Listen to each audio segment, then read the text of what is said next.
Konferensi Meja Bundar yang dilaksanakan pada tanggal 19 Desember 1948 karena Belanda dan Indonesia terus melakukan gencatan senjata.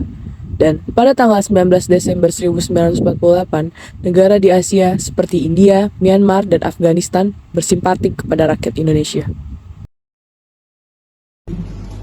Saya kasihan terhadap Indonesia. Mereka terus dihantui oleh Belanda. Ya, saya juga. Sebagai negara tetangga, saya juga bantu Indonesia. Ya, saya juga. Tapi apa yang harus kita lakukan untuk membantu Indonesia? Itu permasalahan yang harus kita pikirkan. Sekarang kita tak mungkin untuk terus berpangku tangan.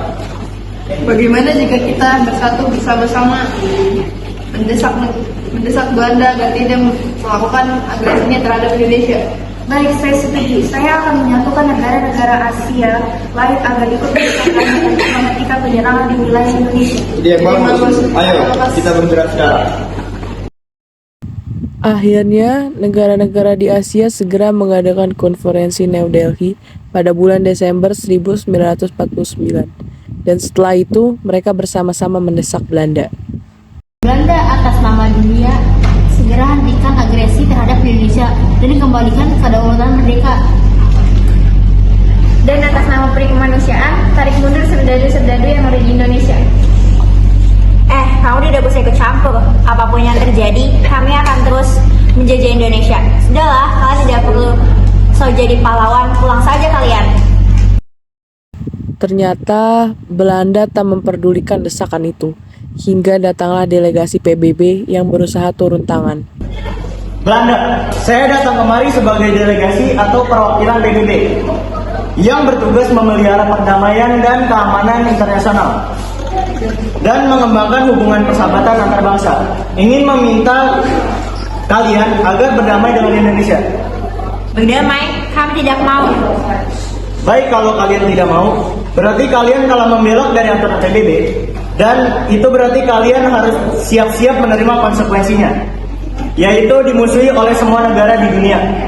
Tidak, kami tidak mau itu terjadi. Lantas apa yang harus kami lakukan?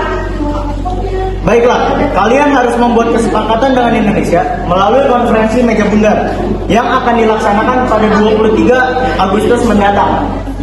Baik, kami setuju. Akhirnya pada tanggal 23 Agustus sampai 2 November, KMP dilaksanakan di Den Haag.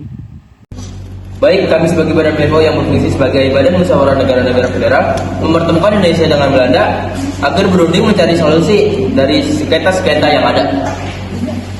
Kami sebagai wakil PBB meminta kedua belah pihak agar mencari mufakat supaya tercipta perdamaian dunia. Muhammad Hatta, sebagai wakil dari Indonesia, apa yang ingin bangsa Indonesia harapkan dari perundingan ini? Kami ingin Belanda menyerahkan kedaulatan kepada bangsa kami. Tambahan, kami ingin Belanda menyerahkan Irian Barat kepada bagian dari Negara Kesatuan Republik Indonesia. Bagaimana Belanda? Apakah kalian setuju terhadap tuntutan dari pihak Indonesia? Kami keberatan dan tidak bersedia memenuhi tuntutan kalian. Belanda, itu artinya kalian siap dikucilkan oleh negara-negara di dunia karena tindakan kalian itu sama saja dengan menjajah kami bangsa Indonesia. Perundingan itu berlangsung sengit dan kedua belah pihak saling mempertahankan tuntutan. Sementara PBB dan BFO berusaha menjadi penengah yang baik. Hingga akhirnya... Baiklah, kami akan mengembalikan kedaulatan Indonesia dengan syarat Indonesia harus bersedia berserikat dengan kami dan bergabung menjadi Uni Indonesia Belanda. Bagaimana Indonesia? Apa kalian setuju? Tunggu dulu, bagaimana dengan perihal Irian Barat? Ya, apakah kalian akan mengembalikannya kepada bagian dari negara NKRI? Ya, saya rasa perundingan ini akan berjalan mulus jika kalian mengembalikan Irian Barat kepada kami.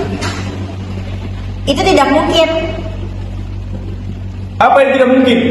Bukankah sejak dulu Irian Barat adalah bagian dari NKRI dan kalian yang telah mengambilnya, bukan? Ya betul, dan kami menginginkannya kembali. Pihak Belanda mengerutkan dahinya, seolah-olah bagai pencuri yang tengah diadili. Ya, baiklah. Kami setuju. Kami akan menyerahkan Irian Barat setahun setelah Indonesia memperoleh kedaulatan. Bagaimana Indonesia? Apakah kalian setuju? Ya, kami setuju. Acara selanjutnya kami serahkan kepada Kritli selaku wakil PBB. Baiklah, sebagaimana kita ketahui bahwa perundingan ini telah mencapai mufakat dan hasil perundingan ini akan dibacakan oleh Sultan Hamid II selaku delegasi BFO. Konferensi meja bundar ini menghasilkan 3 pokok penting, yaitu yang pertama, Indonesia menjadi Republik Indonesia Serikat dan Belanda akan menyerahkan kedaulatan kepada RIS pada Desember 1949. RIS dan Belanda akan bergabung dalam Uni Indonesia Belanda. Irian Barat akan diselenggarakan setahun setelah pengakuan kedaulatan oleh Belanda. Demikian hasil perundingan ini. Terima kasih. Jadi, kesimpulan dari konferensi meja bundar adalah sebuah pertemuan antara pemerintah Republik Indonesia dan Belanda yang dilaksanakan di Den Haag, Belanda dari 23 Agustus hingga 2 November 1949. Usaha untuk meredam kemerdekaan Indonesia dengan jalan kekerasan berakhir dengan kegagalan. Belanda mendapatkan ancaman keras dari dunia internasional. Belanda dan Indonesia kemudian mengadakan beberapa pertemuan untuk menyelesaikan masalah ini secara diplomasi, lewat perundingan Linggarjati, perjanjian Renville, perjanjian Royan-Royan, dan konferensi meja bundar. Hasil dari konferensi meja bundar adalah yang pertama, Indonesia menjadi Republik Indonesia Serikat dan Belanda akan menyerahkan kedaulatan kepada RIS pada Desember 1949. Yang kedua, RIS dan Belanda akan bergabung dalam Uni Indonesia Belanda. Yang ketiga, Irian Barat akan diserahkan setahun setelah pengakuan kedaulatan oleh Belanda.